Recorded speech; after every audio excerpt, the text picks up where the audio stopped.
Buenos días, hermanos. Vamos a continuar con la serie de estudios bíblicos. En la escuela dominical tenemos una serie que se llama Instrumentos en las manos del Redentor. Esta es la 6ª clase. Y quisiera dar un repaso antes de comenzar. Bueno, el título de la 6ª clase es Construyendo relaciones en las cuales la obra de Dios crecerá con vigor. Habíamos visto una parte hoy hace 8 días y hoy veremos la segunda. Pero entonces, es necesario estar repasando lo que nosotros vimos, porque cada elemento que vamos estudiando es necesario para comprender mejor el siguiente. En la primera lección estuvimos comprobando por las Sagradas Escrituras que todos necesitamos ayuda, todos, y todos debemos estar dispuestos a ayudar a otros. Ese es el modelo de Dios para cambiar vidas. Él nos cambia a nosotros y también somos agentes de cambio para los demás. En la segunda lección vimos que para que el hombre pueda cambiar, para que cada uno de nosotros pueda cambiar, es necesario ir a la raíz del problema, no perderse en las circunstancias o situaciones, sino a la raíz del problema, y era entonces un asunto del corazón. Para esto necesitábamos someternos a un examen personal de qué es lo que realmente está ocurriendo en nuestro corazón en cada situación de conflicto o de dificultades. En la tercera lección estuvimos estudiando que no debemos engañarnos pensando que las circunstancias o las personas que nos rodean son los que controlan la situación, sino que la situación está controlado por los deseos que gobiernan nuestro corazón. Y ahí vimos que de ahí sale todo, de un corazón donde hay problema, donde hay un deseo inmoderado que se llega a convertir en pecado. En la cuarta lección vimos que todos nosotros, los creyentes, tenemos una tarea. Hemos sido designados por Dios como embajadores de Cristo y que es nuestro deber llevar el mensaje de Cristo, y no solo con palabras sino con su ejemplo. Y el ejemplo estaba en 4 elementos, que era amar, conocer, hablar y hacer. Es decir, amamos a las personas de las cuales Dios nos rodea, las cuales van a tener conflictos y problemas. Nos vamos a interesar en conocerles, y una vez que hay ese interés en conocernos y las personas perciben que de veras nos interesa conocerles, vamos a hablar con ellos y vamos a hacer algo por ellos, lo mismo que Cristo hizo por nosotros. En la última lección vimos que es nuestro deber entrar en el mundo de los demás. Eso que hoy en día cuesta tanto, pero es mandado por el Señor. Tenemos que entrar, así como el Señor entró en nuestro mundo. Y vamos a ver hoy la segunda parte de estos ejemplos del Señor para nosotros. En todas las lecciones tenemos 3 elementos que repasamos al principio y al final de la lección. El concepto que hoy vamos a estudiar es que Dios nos llama a sufrir, para que seamos agentes capacitados que muestran compasión. Ese es el propósito por el cual Dios nos manda a sufrir en este mundo. La personalización de la lección será preguntarnos, hacernos esta pregunta a nosotros con sinceridad: ¿nos ha llevado Dios a sufrir? Y en esas circunstancias, ¿hemos aprendido algo? ¿O hemos reaccionado como el incrédulo ante el sufrimiento? El tercer elemento es: ¿qué tiene que ver esto en nuestras relaciones con los demás? Debemos, una vez más, la palabra es que es un deber, un mandamiento que se da a los cristianos, buscar a esos que están sufriendo a nuestro alrededor, deseando ser para ellos agentes de consuelo. O sea, el consuelo que de Dios pueden recibir, lo recibirán a través nuestro. Vamos a ir a las Sagradas Escrituras y leemos en la epístola a los Hebreos, en el capítulo 2,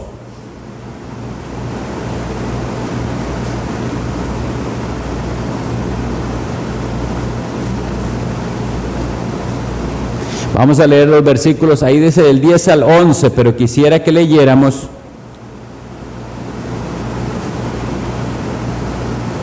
desde el 8 para tener un contexto un poquito más amplio.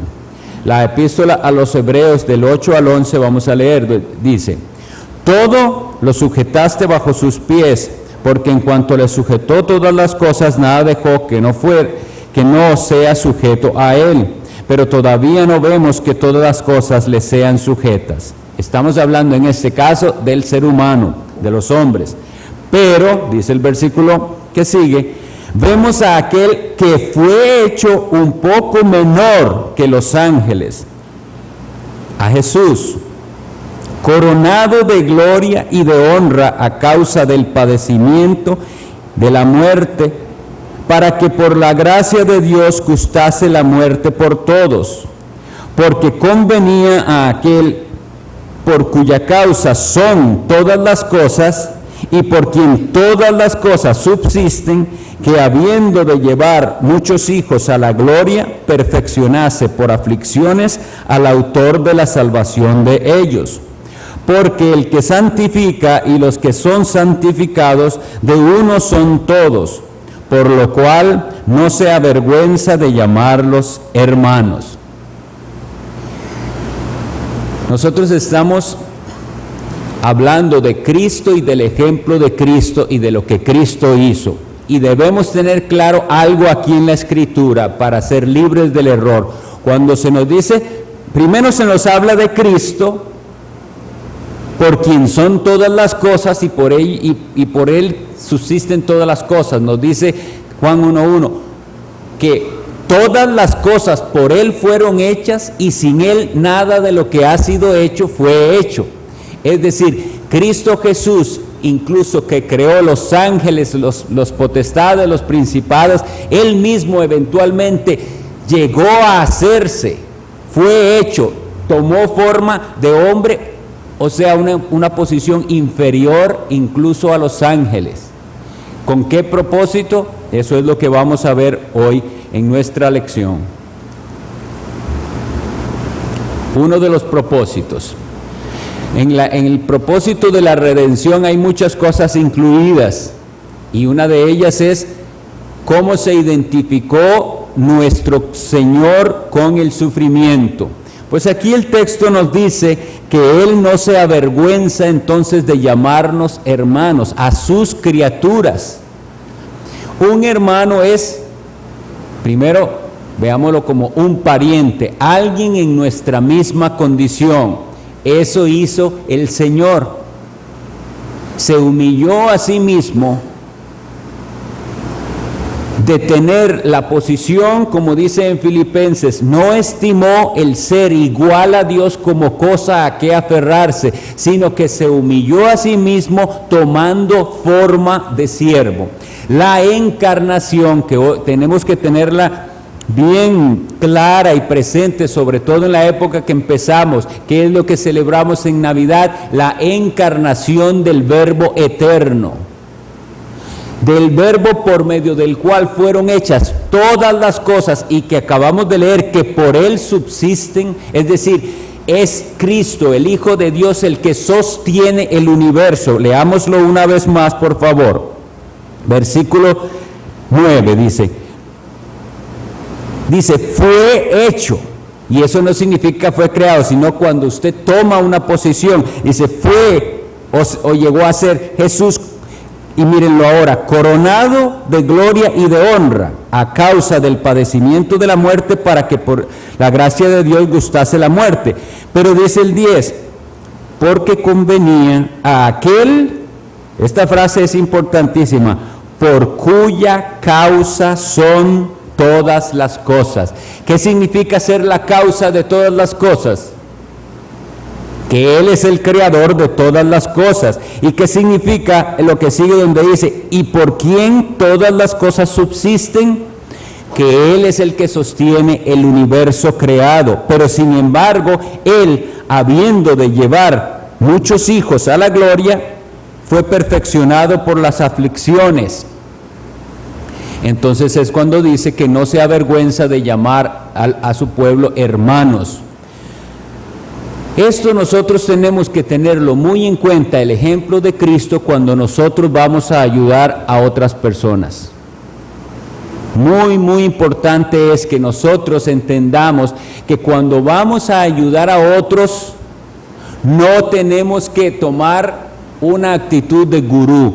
Esta frase, no sé si la conocen, pero es cuando hay un guía espiritual, un consejero espiritual, del cual las personas se hacen dependientes. Entonces, por ejemplo, los artistas a veces tienen su propio gurú. Cada vez que tienen su problema, su crisis, consultan a aquel gurú, sea de cual sea la tendencia religiosa, un líder espiritual. ¿Qué es lo que estoy diciendo? Que nosotros no debemos convertirnos en el gurú de nadie. Es decir, que a la hora de aconsejar no estamos buscando que esa persona a la que aconsejamos se vuelva dependiente de nosotros y ya ahora aprenda, más bien se acostumbre a que no da ni un solo paso sin consultarnos a nosotros. Y eso puede darse, hermanos. Hay una dependencia incorrecta de la persona a la que hemos aconsejado, de manera que en la mínima situación va a dar una llamada por teléfono a ver qué hago, qué digo. Eso no es lo que un cristiano quiere al aconsejar. Nosotros no somos un gurú. Tampoco tenemos que hacer pensar a ellos, o más bien tenemos que contrarrestar ese pensamiento que puede haberse metido en las personas a las cuales aconsejamos, de que es a nosotros a lo que ellos necesitan. Ellos sienten que les hemos servido de ayuda en el pasado y entonces se vuelven dependientes y creen que lo que yo necesito es hablar con el hermano o la hermana tal, y esa dependencia es incorrecta. Nosotros somos los instrumentos del Señor para hacer que esa persona en necesidad y en problemas aprenda a acudir al que tiene la solución, a Dios. Si nosotros ayudamos a alguien que tiene problemas, conflictos, lo que sea, y no le enseñamos a depender de Dios, sino a depender de nosotros, no hemos hecho bien nuestra labor de embajadores. Nosotros tenemos que enseñar a las personas a acudir al único, a Jesucristo, y hacerle entender a la persona que estemos aconsejando o ayudando que no va a cambiar ni él ni nadie por escuchar nuestra sabiduría y experiencia. Y esto es importante porque hay muchas personas que aconsejan basados en su experiencia, y hasta pueden decirlo: yo puedo aconsejar porque he tenido tanta experiencia, me han pasado tantas cosas, he pasado por tantas situaciones que yo por eso estoy capacitado para ayudar y aconsejar. No, nosotros tenemos que hacerles entender que no es ni nuestra sabiduría ni nuestra experiencia lo que va a ser útil. No es eso. Es lo que Dios ha hecho en nuestra vida que nos capacita a ayudar a otras personas. Hasta aquí espero que esté claro. Es muy importante evitar esas relaciones de dependencia. Eso no significa que no quiero ayudar, sino lo que estamos diciendo es que no estoy ayudando bien si lo que hago es generar una dependencia de la persona a la que traté de ayudar, que ya no va a poder ni dar un paso sin consultarme algo a mí. Y debemos estar ahí las veces que necesita, pero el enfoque es hacia Dios. Entonces, vamos a seguir viendo cómo Cristo, siendo Dios mismo, el Hijo de Dios, se hace hombre para identificarse con el sufrimiento nuestro y para qué fue esto necesario, por qué fue necesario. Vean, vamos al versículo 10. Al final del versículo dice algo que debería ponernos a pensar. Dice: convenía a aquel por cuya causa son todas las cosas. O sea, la interpretación es clara. Aquel por cuya causa son todas las cosas es del que venimos hablando, Cristo. Y por quien todas las cosas subsisten, que habiendo de llevar muchos hijos a la gloria, perfeccionase por aflicciones al autor de la salvación de ellos. Pregunta: ¿el autor de la salvación de ellos no era ya perfecto?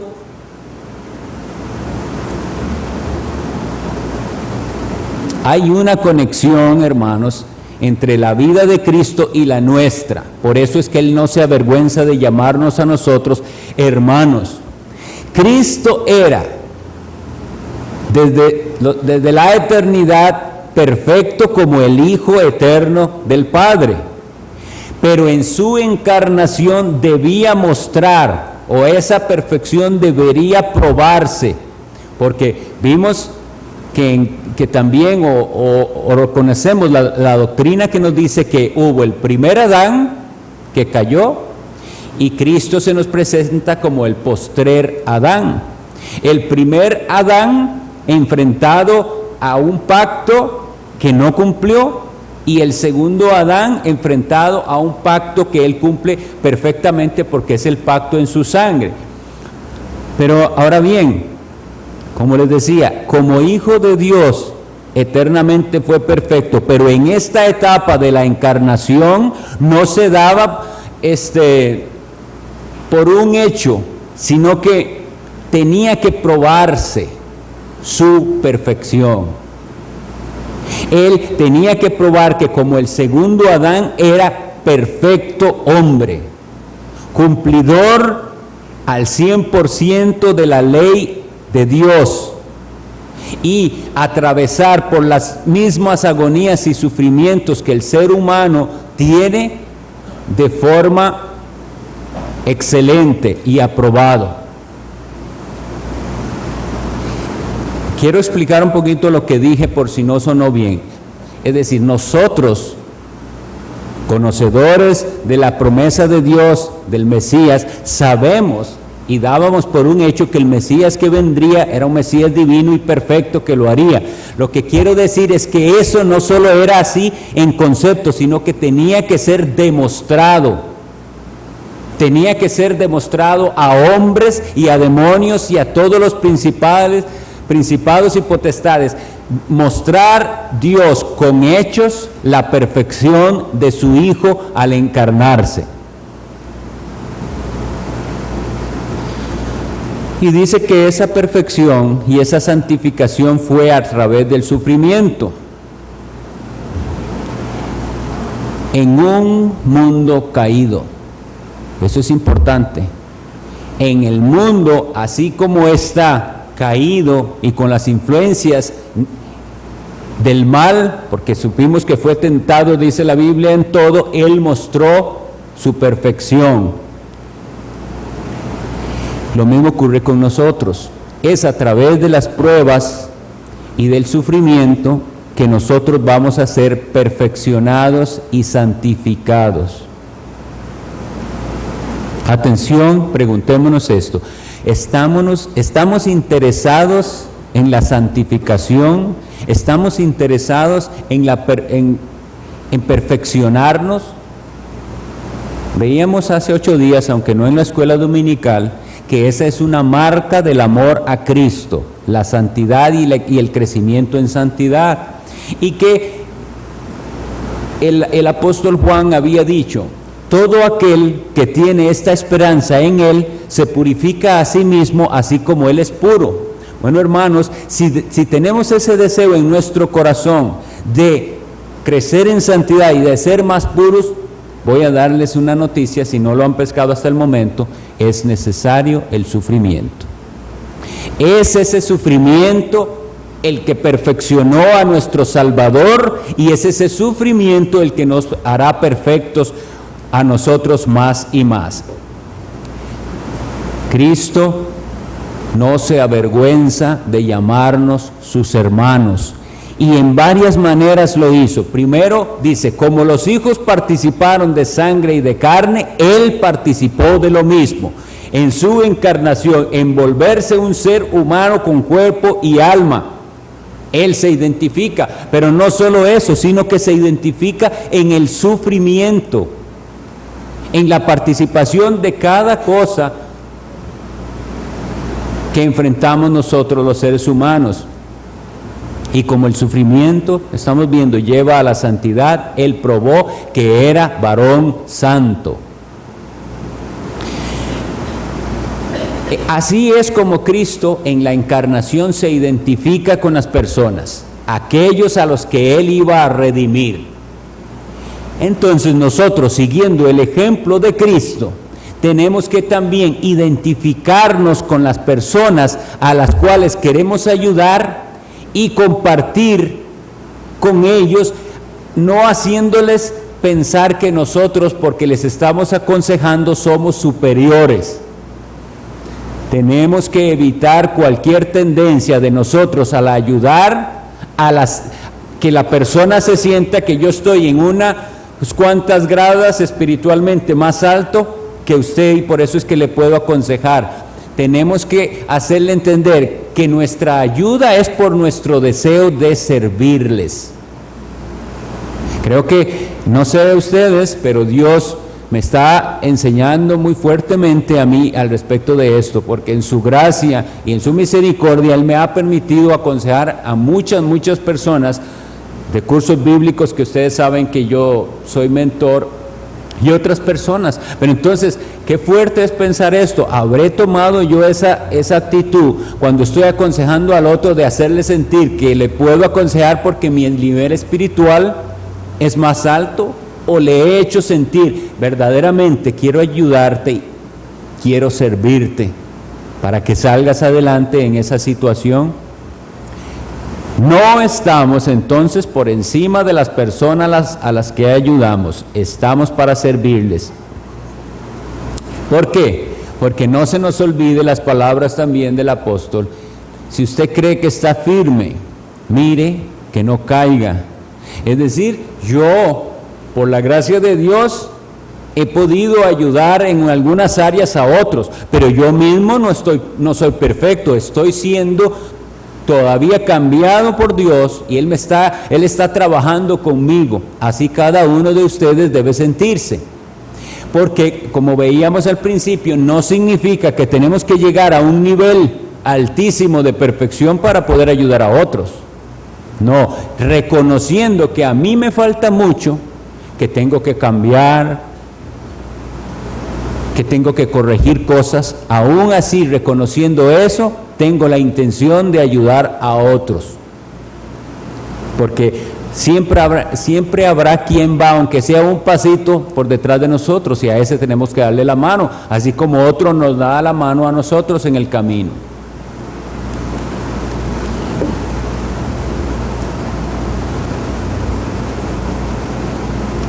Hay un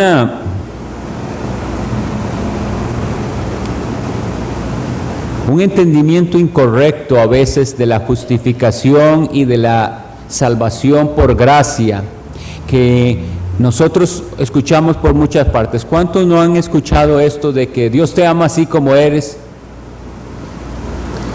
Dios no te pone condiciones, algo así por el estilo. En un sentido, así como somos de pecadores, cualquiera haya sido nuestra vida, así tenemos que venir al Señor. No somos aceptados en base a algo que nosotros podamos hacer. Es decir, nosotros no llegamos ante Dios reconociendo nuestros pecados y diciendo, ahora tengo que entrar en un proceso, llegar a ser suficientemente bueno para que Dios me acepte como su hijo. Eso no funciona así. No hay nada que yo pueda hacer. Así me acepta el Señor y así me recibe. Pero el Señor no te recibe para dejarte así como estabas. Esa es la gran diferencia. El Señor nos acepta como somos con el fin de cambiarnos. Eso se llama que somos aceptados, pero que Dios tiene una agenda, un propósito con nosotros. Hermanos, quisiera contarles una breve historia real del pastor que preparó este material, y la intención al contarles esta ilustración es que reconozcamos que hay sufrimiento en la vida y que nosotros, si no lo hemos hecho hasta el momento, enfrentaremos a alguien o nosotros mismos o alguien a nuestro alrededor dolor y sufrimiento, y que tenemos que saber cómo manejar la situación. Esta es la historia que cuenta el pastor de una mujer que llega a su oficina a pedirle, bueno, pues saca una cita para conversar con él. Una mujer ciega, venía con su bastoncito de ciega, lo dobla, se sienta. No solo era ciega, sino que cojeaba. Y al contar su historia al pastor, le dice cómo su madre fue una señora que intentó mucho tener bebés y no podía, tenía muchas pérdidas, una tras otra, hasta que finalmente pudo quedar embarazada de ella. La niña fue, desde que nació, una niña que parece que no hubo enfermedad de niños que no le diera a ella. Se volvió una gran carga para esa señora que tanto anhelaba tener su hija. Y después era tanta la carga y tanto los cuidados que había que tener, que la mujer, su madre, pues se volvió una mujer agresiva y golpeaba a la niña cada rato. Y los golpes que le daba en la cabeza fueron los que le causaron eventualmente la ceguera a la niña. En los golpes que le daba también en sus ataques de ira, la golpeó de tal manera que fue la que le causó también que ella fuera coja. Entonces la niña, aunque fue enviada a escuela normal, ya a partir de los 9 años, un día, sin que nadie le avisara, la llamaron a la dirección de su escuela, y ahí estaba la ropa para internarla en una institución de ciegos, porque se dieron cuenta que esa niña ya no veía y iba perdiendo y perdiendo la vista, hasta que de veras quedó ciega por culpa de esos golpes. Y es una situación muy dura, porque desde los 9 años entonces ella fue internada en una institución para ciegos, ya estando dañada de su pierna, ciega y despreciada por la persona que supuestamente tanto quiso un hijo. Toda esa situación, si nosotros la vemos como algo cercana, es para ponernos a llorar con esa persona, porque eso es muy doloroso. Y esa persona, al contar su historia, lo cuenta lleno de amargura y lleno de tristeza y de reclamos por cómo ha sido su vida. Pero en la institución en la que ellas la tuvieron, ¿cómo se dice?, internada durante toda su niñez y adolescencia, una maestra le habló de Cristo, les puso el Evangelio. Y aunque ella no recibió al Señor, algo quedó en su alma y supo eventualmente en su edad madura que solo Cristo podía ayudarle, y buscó la ayuda en un pastor. Todo lo que está en esa historia que les he contado involucrado, nosotros tenemos que analizarlo bíblicamente, con el enfoque de Dios, porque si no, como les venía contando en otras clases, nos desenfocamos y vamos entonces a decir qué mujer más malvada, esa madre, deberían hacerle esto y el otro, qué malos aquellos, ni siquiera todos los elementos que no estamos diciendo que no sean ciertos. Es cierto, hay maldad por todas partes, pero hay un desenfoque. Vean, cada una de esas personas tiene una visión de la vida contraria a lo que Dios manda. La razón, eso nos pone a reflexionar, ¿cuál es la razón de tener niños? ¿Es un deseo egoísta porque yo quiero un juguete que se llama un bebé? ¿O es que de verdad sé que hay una gran bendición, como dice la palabra de Dios, herencia de Jehová son? Entonces, si es una herencia de Jehová que me da el niño, al cual tengo que criarlo, educarlo en la fe de Cristo, verle crecer, enseñarle, corregirle, ¿todo eso estaba incluido? ¿O solo quería yo un niño para hacer alarde de lo precioso que es mi bebé? Eso está detrás de esa cuestión.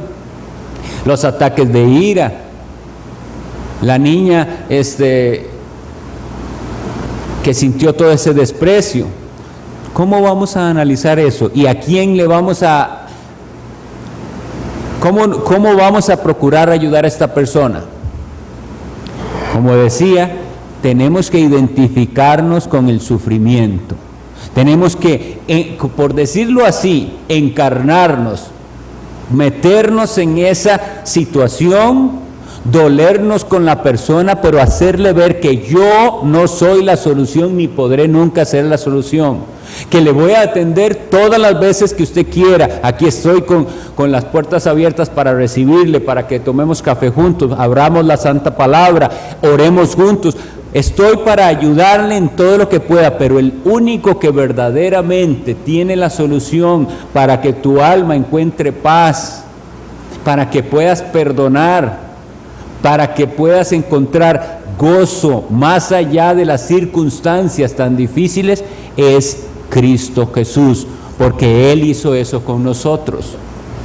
Él se identificó con nuestro sufrimiento. No debemos nunca dejar de pensar cuando nosotros enfatizamos Jesucristo, verdadero Dios, verdadero hombre, que ese verdadero hombre era el necesario para mediar ante el Padre. No hubiera podido hacerlo si no se hubiera puesto en nuestra condición. Un mediador lo hace, se pone en la condición de una parte y él tenía la condición de la segunda parte, que es el Padre. Siguiendo con lo que estamos conversando, la gracia de Dios se manifiesta de una manera preciosa, no condicionando a la persona que se acerca en ese momento. Es decir, si usted tiene un vicio, un mal carácter, una forma, malos sentimientos, malos pensamientos, malas acciones, malas palabras, usted así de pecador como es recibido por la gracia de Dios. Pero esa gracia de Dios no termina ahí, es una gracia con un propósito, con el propósito de transformarle para que ya usted no sea iracundo, ni depresivo, ni tenga malos pensamientos, sentimientos, palabras, etcétera. Es una gracia transformadora, o no sería la gracia de Dios. Vamos a leer unos versículos que nos pueden ayudar a ver que esto es así. La primera epístola del apóstol Pedro, capítulo 1 y el versículo 4 nos dice esto: ¿para qué es que Dios hizo lo que hizo con nosotros a través de Cristo? Para una herencia incorruptible, incontaminada e inmarcesible, reservada en los cielos para vosotros. Perdón, es la segunda, les dije, ¿verdad?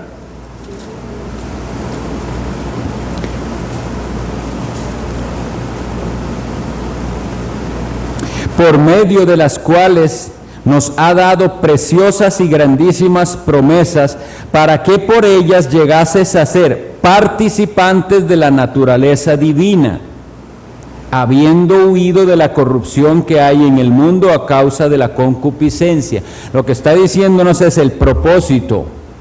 Dios nos trae a sí mismo en esas condiciones, pero nos da promesas preciosas y nos va a llegar a ser participantes de la naturaleza divina.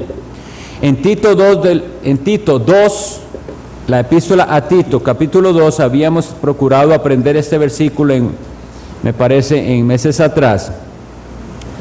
Los versículos el versículo 11 dice así: porque la gracia de Dios se ha manifestado para salvación a todos los hombres, enseñándonos ¿qué hace la gracia de Dios? ¿Qué es lo que nos enseña? Que renunciando a la impiedad y a los deseos mundanos, vivamos en este siglo sobria, justa y piadosamente, aguardando la esperanza bienaventurada y la manifestación gloriosa de nuestro gran Dios y Salvador, Jesucristo.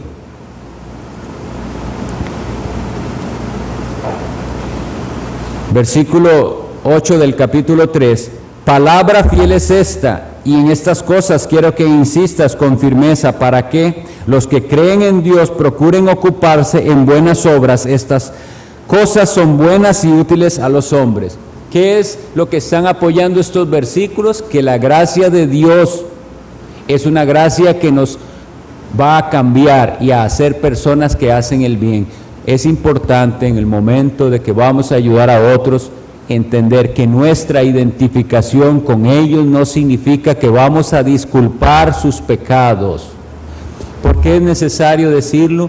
Porque así es como hoy en día, en un muy mal entendimiento, algunas personas han procurado ayudar, por decir algo, a personas del ambiente homosexual. Y entonces le puedo hablar de que Dios le ama a pesar de todo eso, y creer que el amor y la gracia de Dios es tal que lo ama y lo va a dejar siendo igual como es, y no importa que usted no cambie su estilo de vida, lo cual no es la gracia que nosotros vemos aquí, sino que dice que es una gracia que sí te recibe a pesar de cualquier cosa, pero te transforma y te manda a apartarse, a renunciar de la impiedad, de los deseos mundanos, y ahora a vivir sobria, justa y piadosamente.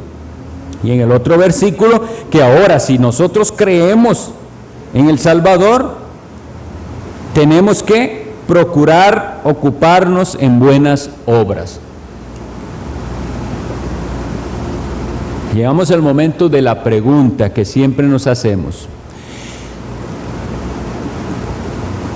¿Cómo estamos comportándonos? ¿Estamos construyendo relaciones, amistades, contactos con los cuales yo pueda efectuar ese ministerio que el Señor nos da, que es voy a aceptar ese reto que Dios me da, con esas dos condiciones?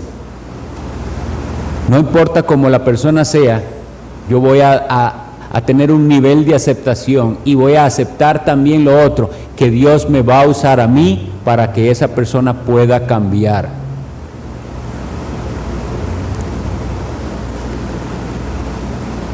Yo creo que no está de más repetir esto, hermanos.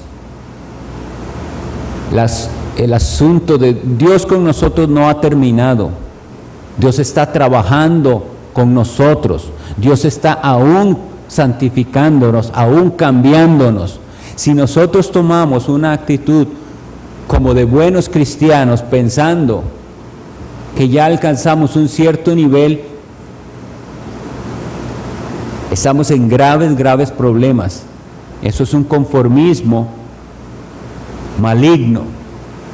Nosotros como individuos, como familia, como iglesia, no podemos pensar que ya estamos bien, porque la gracia de Dios se manifiesta para que nosotros seamos ahora santos y estemos en un proceso continuo de cambio.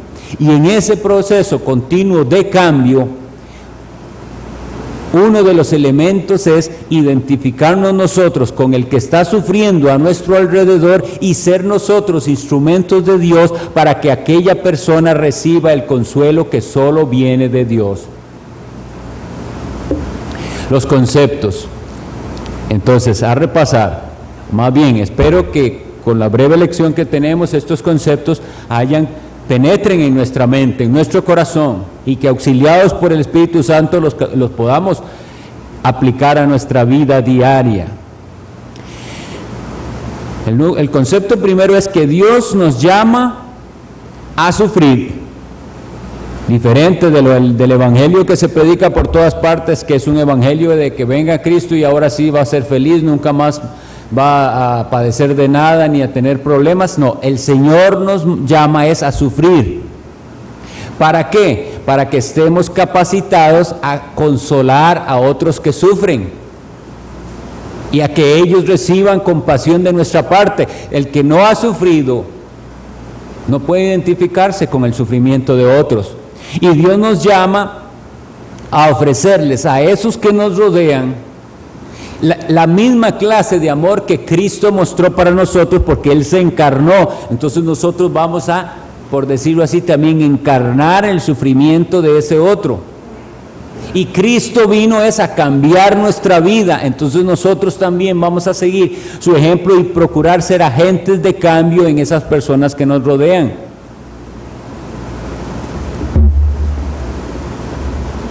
La aceptación tiene el propósito de promover el cambio. No vamos por el buen camino si nuestra amistad se basa en una aceptación de las personas y dejarlas así como son. Y no voy a poner un ejemplo que no sea tan grave como el del homosexual que acabamos de decir. Si yo tenía el pecado de homosexualismo, entonces se me dice, Dios le ama así, siga así. Pero sí, ¿qué tal si lo vemos con otro pecado? Hay una persona que es dominada por la ira y la vamos a aceptar así, la vamos a amar, pero no para que siga siendo iracundo, sino para lograr de alguna manera con la palabra de Dios hacerle vencer ese pecado que le domina, porque cualquier pecado que domina o que esclaviza muestra que no ha habido conversión. En cambio, si la persona es creyente, anhela esa ayuda para ser libre del pecado. No puede tomar una actitud de que así soy yo, sino que deseo cambiar, y en eso se ve la obra de Cristo en su corazón. Pero la persona no va a poder cambiar por sí sola, necesitamos ayudarnos. Dios nos llama a ofrecer compasión entonces a otros, con ese mismo amor y aceptación que Cristo tuvo. La personalización, preguntémonos, ¿estamos intentando compartir el consuelo que el Señor nos ha dado? ¿Estamos tomando o aprovechando esas oportunidades que Dios nos da para consolar a otros? ¿Hemos obedecido al llamado de Dios para servir en el proceso de cambio?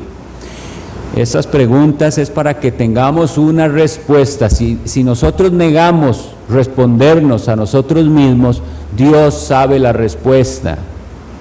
Pero entonces lo más provechoso es que respondamos y digamos, la realidad es que no es así. No estoy obedeciendo ese llamado de Dios probablemente.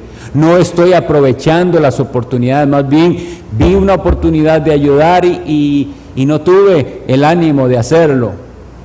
A veces timidez, a veces miedo, a veces pereza de ayudar. A veces el saber que si me involucro también yo voy a sufrir. Y como no quiero sufrir, pues hay que sufrir, eso es algo que el Señor nos manda. Y la relación con otros, necesitamos buscar a esos que sufren a nuestro alrededor. Eso es algo activo, vamos a hacerlo, vamos a tener intención de ayudar. Pensemos, tratemos de hacer memoria, ¿cuáles experiencias de consuelo y cambio podemos compartir con otros? Porque a la hora de ayudar a otros voy a tener que hablar un poco también de mí mismo. ¿Qué le puedo contar de lo que Cristo ha hecho en mi vida?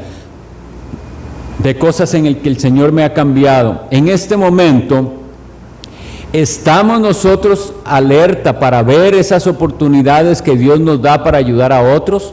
Consolarles y amarles y ayudarles a cambiar.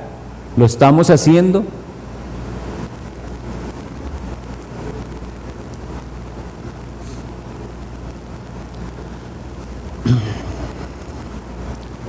Esa la voy a dejar después.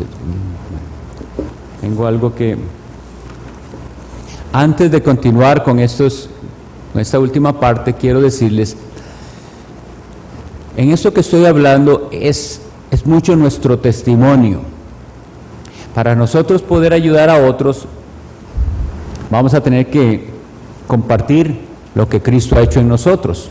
Eso nos confronta, porque aquel que no ha sido objeto de la gracia de Dios, aquel que no puede decir sobre lo que Cristo ha hecho en mi vida, lo que Él ha cambiado, lo que me ha hecho entender, como ahora, antes no entendía, ahora entiendo. Yo pasé por eso también, tiene que poder decirle. Pero al compartir el testimonio, necesitamos necesariamente aprender a hacerlo. porque fácilmente perdemos el enfoque y vamos a hablar más de nosotros mismos que de lo que deberíamos hablar. De lo que debemos hablar es de lo que Cristo hizo y está haciendo en nosotros, y eso es un testimonio efectivo. Eso es lo que va a hacer la diferencia. Lo repito, no hablar tanto de mí mismo, sino de lo que Cristo el Señor, el Redentor, el Libertador ha hecho en mí y lo que sigue haciendo. Así, cuando tenemos que ayudar a otros que están desanimados, que están desilusionados porque no pueden vencer su situación, podemos sí hacer referencia a algo que nosotros también vivimos con el enfoque correcto en Cristo. Vamos a leer 2 Corintios 1, del 3 al 11, antes de terminar.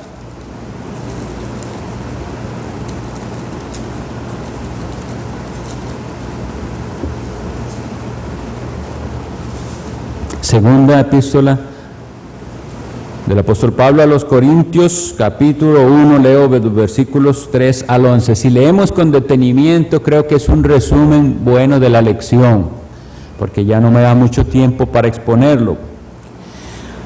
Bendito sea el Dios y Padre de nuestro Señor Jesucristo, Padre de misericordias y Dios de toda consolación, el cual nos consuela en todas nuestras tribulaciones. Veamos el orden. ¿Para qué? Para que podamos también nosotros consolar a los que están en cualquier tribulación. ¿Cómo? Por medio de la consolación con que nosotros somos consolados por Dios. Porque de la manera que abundan en nosotros las aflicciones de Cristo, o sea, el sufrimiento, así abunda también por el mismo Cristo nuestra consolación. ¿Qué diferencia cuando nosotros creemos en un Dios soberano que es el que tanto envía el sufrimiento como la consolación? Versículo 6. Pero si somos atribulados, esto es para vuestra consolación y salvación. O si somos consolados, es para vuestra la cual se opera en el sufrir las mismas aflicciones que nosotros también padecemos. Vean qué identificación con el dolor ajeno. Es lo mismo, dice. Y nuestra esperanza respecto de vosotros es firme, pues sabemos que así como sois compañeros, esa palabra es importante, compañeros en las aflicciones, también lo sois en la consolación. O sea, ese compañerismo es ponerse a igual como ellos, hermandad. Porque, hermanos, no queremos que ignoréis acerca de nuestra tribulación que nos vino en Asia, pues fuimos abrumados sobremanera, más allá de nuestras fuerzas, de tal modo que aún perdimos la esperanza de conservar la vida. Pero tuvimos en nosotros mismos sentencia de muerte. ¿Para qué? Para que no confiásemos en nosotros mismos, sino en Dios que resucita a los muertos. Veamos la forma en que él cuenta. Él no es que omite el hecho de que estuvo en grave peligro allá en Asia, pero de una vez da la aplicación. Esto sucedió para que nosotros no confiemos en nosotros mismos. Así ustedes tampoco, no confíen en ustedes, sino en Dios, porque Él es el que resucita a los muertos. Versículo 10, el cual nos libró y nos libra. Eso es importante. Dios hizo una obra en nosotros y la continúa haciendo. Dios me libró de cosas antes y me sigue librando. Dios me libertó del pecado y me sigue dando libertad de los pecados que aún son remanentes en mi vida. Continúo. Y en quien esperamos que aún nos librará, más precioso aún, de tan gran muerte, cooperando también vosotros, qué interesante, están involucrados, cooperando también vosotros a favor nuestro, ¿cómo? Con la oración, para que por muchas personas sean dadas gracias a favor nuestro por el don concedido a nosotros por medio de muchos. Hermanos, termino con estas palabras, porque nos queda un pedacito, pero quiero que quede el espacio de receso. Oremos en esta semana, por favor cumplamos esa tarea. Oremos de esa manera: Señor, cada vez que he sufrido, que eso sea una enseñanza, y si estoy ahora en sufrimiento, que eso sea algo de lo que yo pueda aprender y eventualmente dar testimonio de que tú me ayudaste a salir adelante, me diste tu mano, me diste tu consuelo.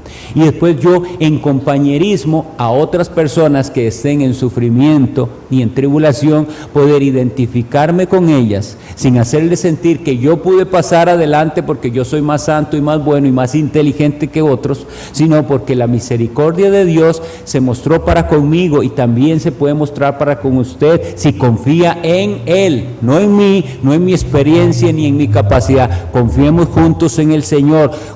Compañerismo, oremos juntos, oremos por esta situación juntos, reunámonos si es necesario periódicamente para hablar de este asunto que te aflige, que te está atormentando. Seamos como Cristo, que no se avergüenza de llamarnos a nosotros hermanos.